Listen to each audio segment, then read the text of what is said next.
In Tripura, one big question is, will you tie up with what will happen post-poll? There's a sense that if Tripura throws up a hung assembly, the tribal areas will be key. Pradyut Dev Burman, formerly with the Congress, has formed his own grouping, and that grouping, in a way, the Montha is seen as the grouping that will decide who forms a government. Will you negotiate with them? Are you open to negotiating with anyone post-election? First of all, BJP, whether we have majority or not majority, we always want to work with the tribal population. Like in Assam, we have on our majority.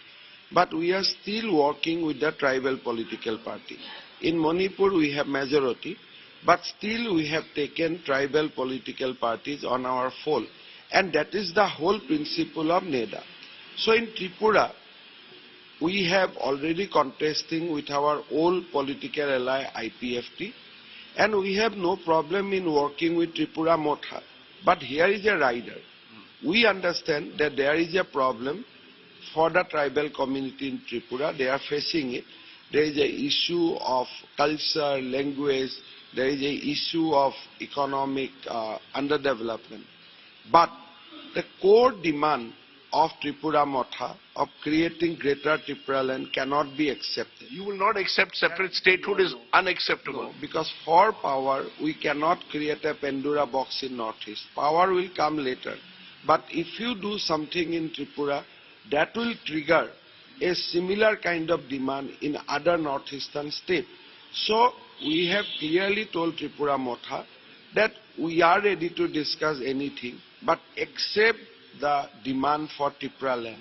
So if Motha continue with that demand, even after post-election, then I am sure that BJP will not have any kind of relationship with Motha, whether we form government or not form government. So that is the bottom line. That is the no question of separate statehood or giving under Article 2 and 3 of the Constitution. You see, Rajdev, creating, forming government in a state is one issue. Every political party like to have a government. But you cannot create a mess out of the hard-earned peace.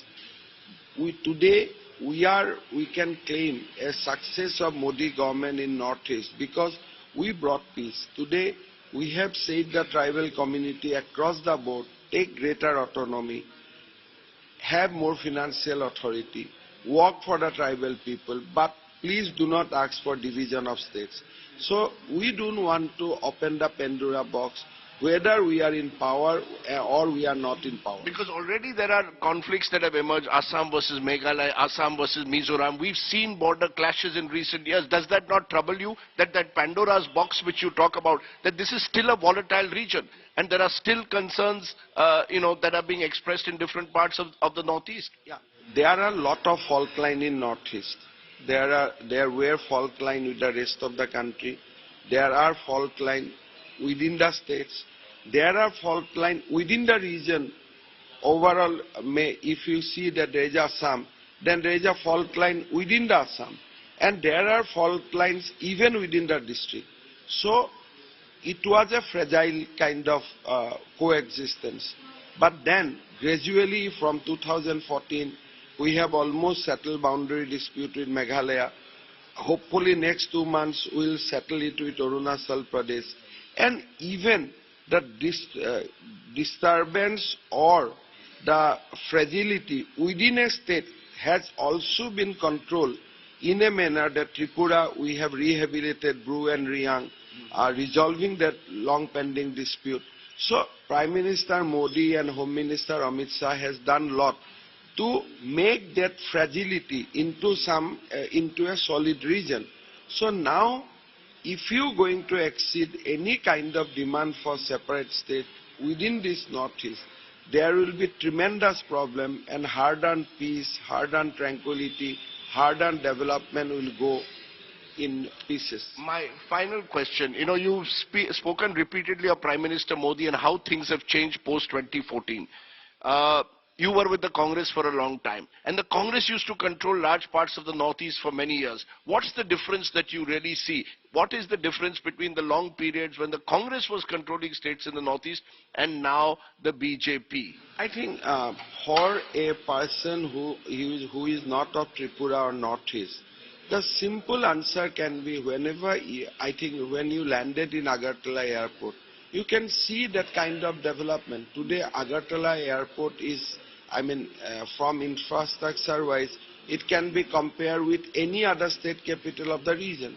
When you walk through the highways of the Northeast, you will see that highway is being connected up to Tawang.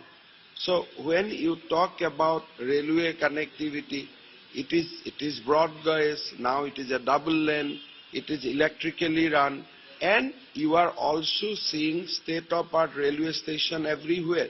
So Northeast has undergone tremendous development in since 2014.